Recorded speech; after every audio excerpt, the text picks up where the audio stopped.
chase greatness. On today's show, we're going to talk about that and a whole bunch more. Let's rock and roll.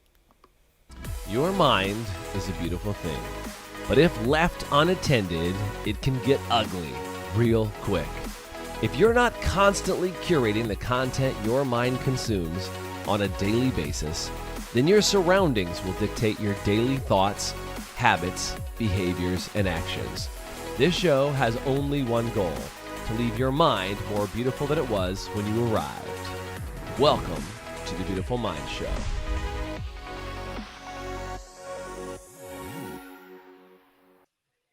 Welcome to today's Beautiful Mind Show. It's Jason. You're hanging out with me live today. If you're hanging out with me live, would you do me a favor and comment in the comment section, say live, and then tell me where you are on the line from. I want to know where in the country, where in the world you are hanging out with me live, because today's going to be a great show. And I know that because the dude who I've got on as a guest today has been a longtime friend, longtime buddy, and just, God dang, man, one of the best dudes that I know. I don't say that lightly because this guy pretty much needs no introduction. If you're from the salon world, he is a friggin' legend. And if you're not from the salon world, you may not know who he is, but he will be a legend for you by the end of this call. Please welcome to the call, Chris Baran, Global Artistic Director of Education for Redken. What up, dude? Hey, how's it going, brother? Dude, it's so good to have you on. We've been friends now for, I don't know, the better part of around almost 10 years. I think it's in that range, 10-ish, 10 something. Yeah. And like, dude, you're just such a good dude. I love having you on. Your mindset is always refreshing. Your perspective is amazing. And I can't wait to let more people know about you and just more of what you do, because I think it's incredible. So thanks for being on. Oh, well, it's my pleasure. Absolutely. You know, my thing is all I can do is, I'm at the stage of my life, I just want to help other people grow. That's everything that I'm about right now. Well, and I think, dude, this is the thing. It's like, Chris, I mean, you've been in the salon industry now, I think you said for like 50 plus years, right? This is a lot of time. That's a good chunk of time. 3 if they're doing math. Yeah. You were 3 years old and now you're starting to get it together. So thanks for pulling that together for us, buddy. But you started when you were 3. You've been in the salon industry for 50 years and you've been teaching and educating. And like, dude, it's like, when I first met you, and some people might know this story, I met you at, I think it was a symposium or a rack. I can't remember which one it was, but I met you at an event. Yeah, met you at this event. And like, I just met you at a dinner table. We were at a Hofbrau in Vegas. And I'm like, this guy's kind of cool. Let's just hang out with him and see what's going on. His fashion's amazing, which, by the way, it looks like you have a really incredible fashion statement that you made today with this shirt that kind of looks familiar to me. Thanks for making sure that the one of the 12 versions of that shirt that were made, you made sure you brought to today. Thank you. Charity, my wife, has full price for it. Thank you. Thanks. You and the 8 other people. I think my wife also was kind. That's it. That was the most ridiculous thing. Speaking of other symposiums, right? They occasionally will throw you on a shirt, and that's how it is. I should have worn your shirt today. That's what I should have. I could have worn yours. You could have worn mine. But dude, I meet you at this event. We're hanging out. Chris, great sense of fashion. I'm like, yeah, it's a nice dude. We hung out, we chatted, we whatever. And like, I was just like, this guy's a great guy. He's a really good dude. And then come to find out, I was talking to people. I'm like, I was hanging out with Chris Baran the other day. They're like, oh, the Chris Baran? Like, Chris Baran? And like, people lose their damn mind. And I was like, Chris is like the most humble, normal dude, but you do these exceptional things. And I just say that because like you put together amazing like stage performances in front of 10,000 people year after year after year. You do hair, you get these big awards, you've won all these things. And like but just like your ego is never out of control. You're always in this amazing spot. And like, you just make everybody that spends time with you feel like they are the most important person in the world. And I think if I could get anything out of you today, man, it's like, how the hell do you achieve all of those things and stay the awesome dude that you are? That's what I'd love to get out of today's show. Oh, well, thank you. And first of all, I want to thank you for that incredible intro that I wrote. Yes, no problem. I got you. I rehearsed it for a long time. But you know, part of it is I think you have to go through stages, and if I can be very, somebody's going to be offended by a bad word, plug your ears right now because I'm going to use it. But at one point in my life, I when it came to training and things, I was a bit of an asshole, and I think you had to get over that. You had to get through that, because I always feel that as a teacher, you teach the way you were taught. And at that time in the early 60s, it was very much a hierarchy, and hairdressing industry, and I kind of took that on. And you said I had no ego, and I think that I did build an ego at that time. And you very quickly learn that you turn off people when you can't keep your ego in check, and you can't stop thinking. The moment you don't have your ego in check, you stop thinking of others. You just think about me. What am I going to get out of it? What's in this for me? How do I look? And I think that was probably one of the best things I went through in order to get me to the other side. It's so big. And I mean, not the ego, but I mean like that comment, right? I think it's just such a really powerful place to be, and just say like, how do you do it? And I think you were talking about this because you do some incredible events, like you give back. I mean, you mentioned like this point in your career, you're like, I just want to give back and mentor people. I know you mentor people for a huge show in the hair industry called NAHA. You've mentored people who've won their NAHA awards of hairdressing. And, you really spend a lot of time mentoring people, and you run an incredible coaching company that actually does your GPS coaching program, coaches people on how to become better at facilitating and training.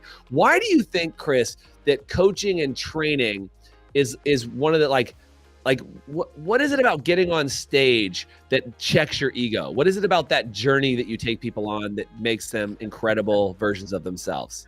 All I have to do is go back to my first show and remember my first. I mean, I think that I have to have a bit of sadomasochistic qualities, because my first show that I ever did, when I had this big ego, as I living in Canada, they invited me up to Fairmont Hot Springs, and there was other huge names that were on the billboard, and I went, wow, look I'm with the big boys. I must be really good.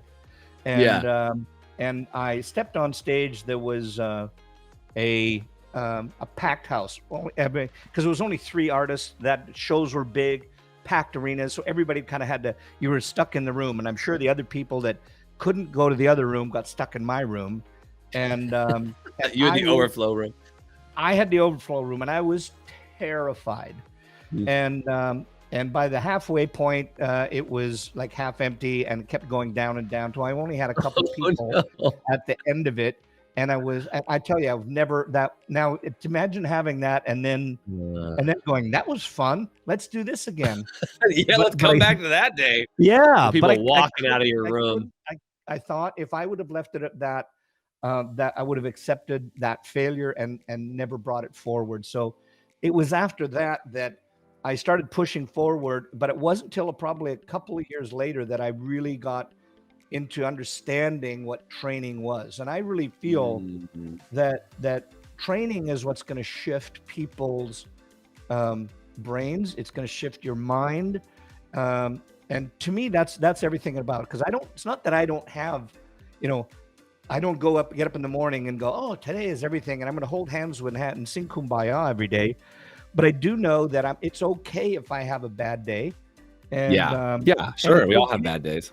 Yeah. And I just keep thinking, as long as what your number one is, I used to let those bad days bleed into another. But then what I figured is, listen, if I'm doing that, and let's say it was one person or an event or a few people, then I let them win. So I have to shift my mind so that, that's just a part of my learning experience. I had to go through that. And I'm just going to take it for what it is, own it, and learn from it, write it down. What do I have to do differently? And then just move on and not let it hit me between the eyes. As I have been, I can remember at the beginning of my career, if I wouldn't win a competition or do something, I would have to go home, roll up in the fetal position, get my wubbies, and try to go to sleep so I couldn't affect, it was stupidity. It's just all in the growth. Yeah. I think that the more you train, the more you grow.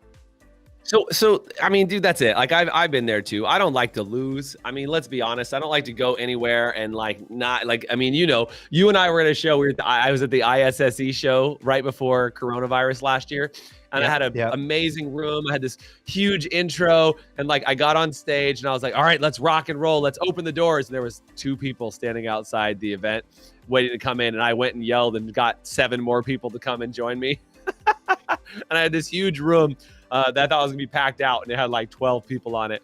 And it was that's an ego check, man. That's Yeah, nobody cares. Nobody Yeah. cares. It's not about you, man. Yeah, And but I think, the difference. I have to stop you there because yeah, I want everybody to know that I was in that room, but Jason still put out every bit I of did. what you still touched people. Yeah, You still, I think you yeah. pushed harder to get them involved and get them playing. And while the attendance might have not have been there, but the success of the program was.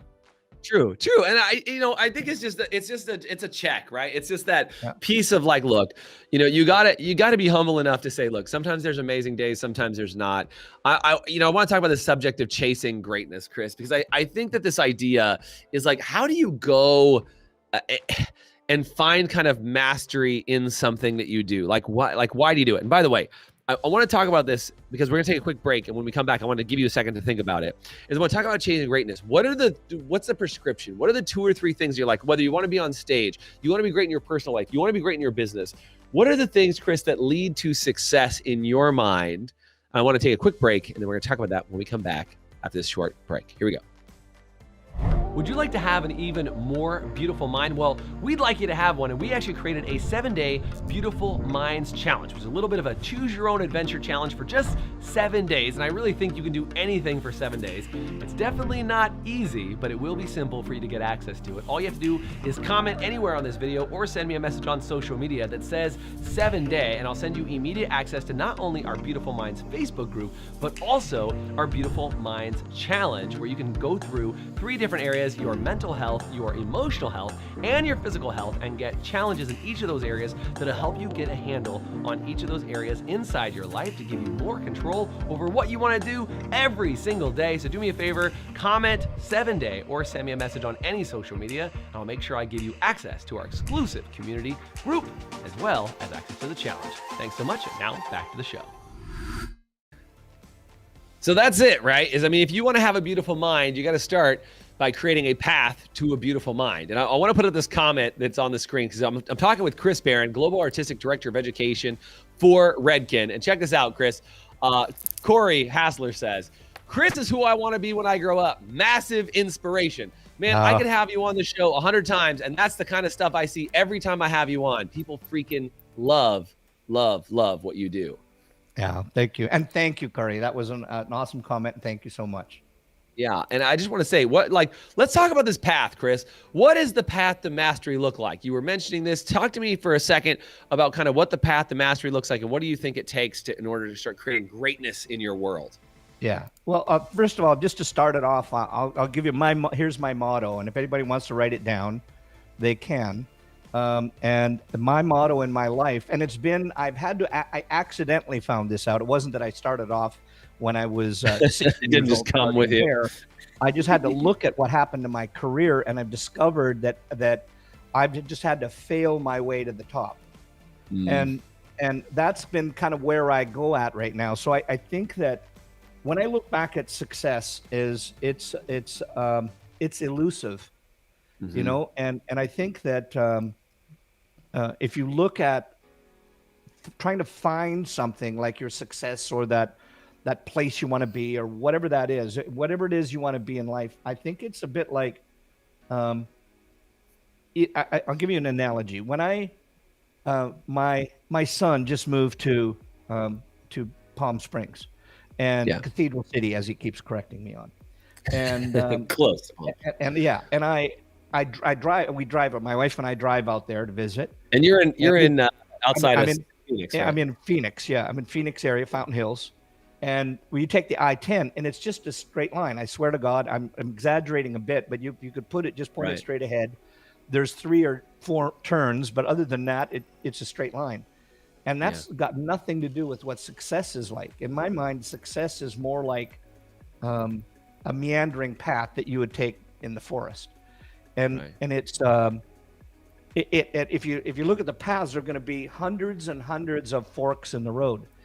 And I think what happened to me at the very beginning of my career, I would be afraid to pick the fork in the road. Which way should I go? Rather than just saying, I'm going to go that way. And if it doesn't work out, just try one. I can go the other way. It's just as simple as that. Life isn't 2 + 2, but it's also not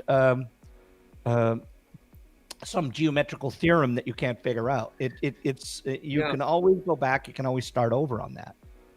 Yeah, that's a really good point. Is I think, I mean, there's the old saying, right, or the song and everything else. There's a highway to hell, but there's infinite paths to success. And I think the idea is like, most people want to get on. They're like, can you please tell me the freeway to infinite success, Chris? Can you just tell me how to get on and I can just put my car in cruise and get there?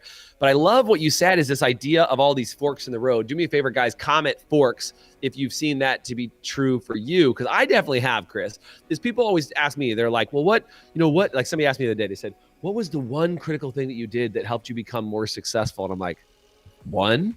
Like, oh yeah. Oh, here's what it is. I called and I signed up for Geico auto insurance. Like what? Like what is that? There's never one. There's like 1,000 little stupid things that like, oh, I did this day, and I did this day, and then I convinced my wife to marry me, and then I decided to have kids, and I did. It's like there's 1,000 points of decisions that got me to the place that I am today at the level of success that I am. And not that I want to not be further or think that I'm anywhere incredible, but like at the level that I'm at now, there's 1,000 decisions that got me to here. Yeah. And there's another 1,000 decisions to get me to the next point. Yeah. Why do you think people worry about those decisions so much, Chris? What is it about their mindset? Because I assume when this is on stage, when you're working with people, I know you have you have a big Chris camp coming up, by the way, if you want to learn how to speak on stage, like Chris Baran, who's masterful at it. He has an event called Chris Camp. If you want more information, comment Chris Camp, because you're doing a digital one, correct? Coming up pretty quick digital here? One, yeah. Yeah, so you have a digital Chris Camp. If you want to find out more about how to do that, just comment Chris Camp, and I'll have see if either my team or Chris's team can get that. But when you're working with people on stage and they're kind of carving out that path and they're taking these like infinite little decisions, how do you know what one's right? Or do you just said you fail your way forward and you just backtrack? I wish I would know that, but I don't. It's just, here's what I think. It's easy. Number one, you just find a path, evolve by going down a different path in a road, try different things, and then, but it's make a freaking decision. That's the thing that probably stood my way a lot was at the beginning, and people said, well, you're a Capricorn, and that means you're a slow climber, and you're the goat that eventually takes the easy path to success or the long path to success. Well, I don't know anything about astrology, but I said, if that is one thing, I am in the long game, and mine doesn't go up and down. It sort of SETI clams goes up and down. But however, you got to make a freaking decision. And some of them are going to be wrong. One of the biggest things that I had some amazing mentors in my life. And one of the first ones that I had was a gentleman that I worked for in Central Canada. His name was Bill Ross. I was working for him. Shout out to Bill. And he, he said, I remember when he bought the salon from the people that owned it prior, he had a meeting with us, and he just sat down with us and he says, look, I'm going to have to make some decisions in here. Some you're going to agree with, some you won't, but I have to make the decision that I feel is the best for all of you. Now, here's the part that really hooked me in. He said, now I'm going to make some that are right, and you'll see it further. And I'm going to make some that are wrong, and I'll be the first one to tell you that I made a wrong decision, and we'll rethink it and go down a different road. You see it? That's stuck with me forever. Yeah. Dude, that's good. And I think as a leader, right, I think part of it is you're expected to have the answers like all the time. I think people are like, how dare you make a mistake? Like if you're the leader, you're supposed to not ever make mistakes. And I think that's part of the humility piece that ends up playing out in that piece, Chris, is like when you're humble enough to say, I'm going to make the decision. Sometimes it'll be right, sometimes it'll be wrong, but I'll make it and I'll live with the consequence of my decision, right or wrong, good or bad, right? I'll do it and move forward. And I think so many people get stuck in that freeze or that flight. It's like fight, flight, or freeze, right? And I think what I'm hearing you say is fork, flight, fright, and freeze. Like take a fork, like take some action and use that fork and like just take one, because if you just freeze up and go like, oh God, left or right, what am I going to do? No matter what it is, that's not helpful. If you run away from the decision and say, well, I can't do it, I'm just not going to make that decision, that's not helpful. So sometimes it's just about making progress, which I think is simple, but it really is, that's it. Right? Yeah. And, what just came to my brain as well, and at my addled lots of gray matter up there. Gray beard and gray matter. the other thing that that sticks with me is you have to evolve. You know, you've got to evolve. You can't stay. And I'm going to give you a really simple analogy. I used to be heavily involved into competition, in hair competitions. I, even had the honor of being at the what they called the hairdressing Olympics. And no, I didn't win. No, I was like the Jamaican bobsledder. No, nothing like that. It wasn't that great for me. However, what I learned from being in competition is that you had to evolve as you went along. And while I was in, here's where I'm going to give you the analogy. When I was in these local competitions in the cities that I was in, I would watch people win, and then they would come back, and then they would win again, and then they would win again. And then all of a sudden they weren't even in the running, and they would still be trying to compete like 3 to 4 years later. The same way. Same thing, doing the same thing. And so like then a one-trick pony. Yeah, exactly. You got to evolve. Like I started off as, when I was in Canada, I was the design guy. I've always been progressive in the work that I do, and I would do design, I would do avant-garde, and that's what they knew me for. When I came to the States, I got put into the position of, because I did all these props and things, I became the perm guy, if you want to figure out the era. 80s. Fancy. It was the 80s, and I was the perm guy. Then I became the perm guy and the color guy, and then I became the design guy again all of a sudden, and then the avant-garde guy again all of a sudden. So it went kind of full circle. And now my life has been the training guy, because I guess they see you sticking around doing all of those things. And then finally, other people put you into a position where they say, look, you're constantly evolving. And I know that with your history, you've got this. So how can you help me with that? And so that's kind of where you could bring it back full circle. What we talked about at the very beginning was that there comes a point in your life where you evolve but then you've got this amazing opportunity to evolve other people. And I'll tell you, it beats the crap out of evolving you. And you can help somebody grow. Totally. I'll give you this, and I hope, stop me if I'm talking too much. No, you're fine. You're good. You're good.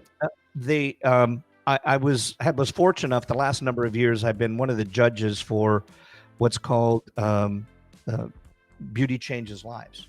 And it's a thing where they get young students that send in a video, some of their work for whatever they do at the time, and then some of the leaders in the industry, you judge their work, and then they get a scholarship for the school.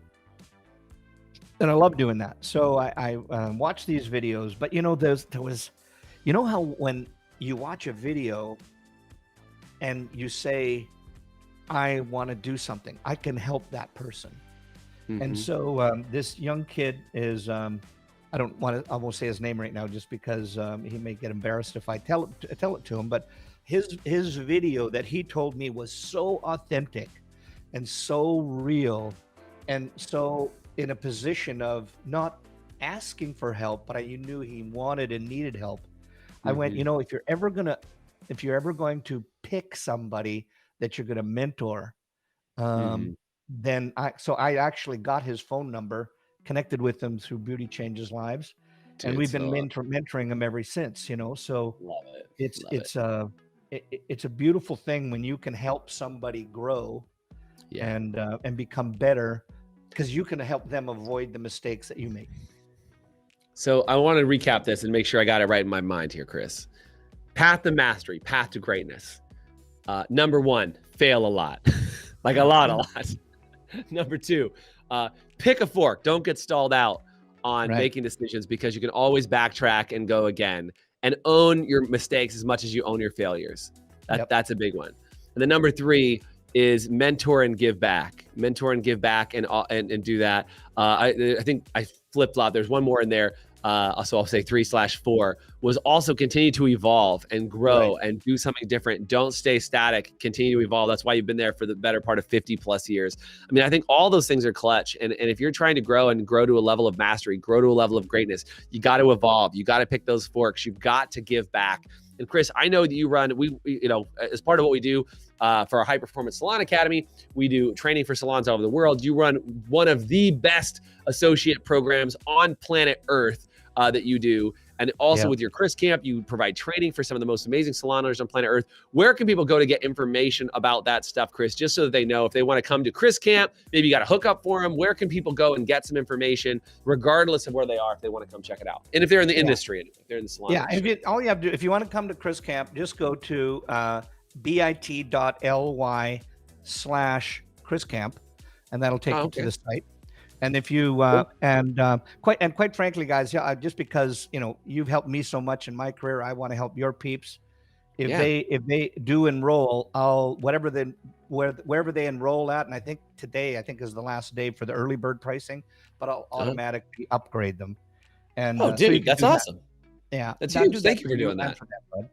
And the other thing is if it's about the associate program. By the way, I am a speaker at said Chris Camp. Yes, and I and one of the things that helped me so much is what I have you speaking on there. That's why I'm super excited about. Yeah, it's gonna be good. So it should be super good. So we'll drop that in the comments section. And if any of you guys want more information on Chris, just say more info in the chat, and I'll make sure that Chris gets all of your details to get that in there. Chris, as always, it's a pleasure to have you on. It's just been awesome to know you for as long as you have. And every time you speak about kind of the humility in which you operate from and the way in which you've learned, it just inspires me to want to be a better person, which is why I know people continue to be inspired by you every day. Thank you for all that you do, how big your heart is, and all that you give. I'm just grateful to know you every single day. Thank you so much, man. Well, that's mutual. Awesome. Have a great day. Thanks for joining the show today, guys. Take care.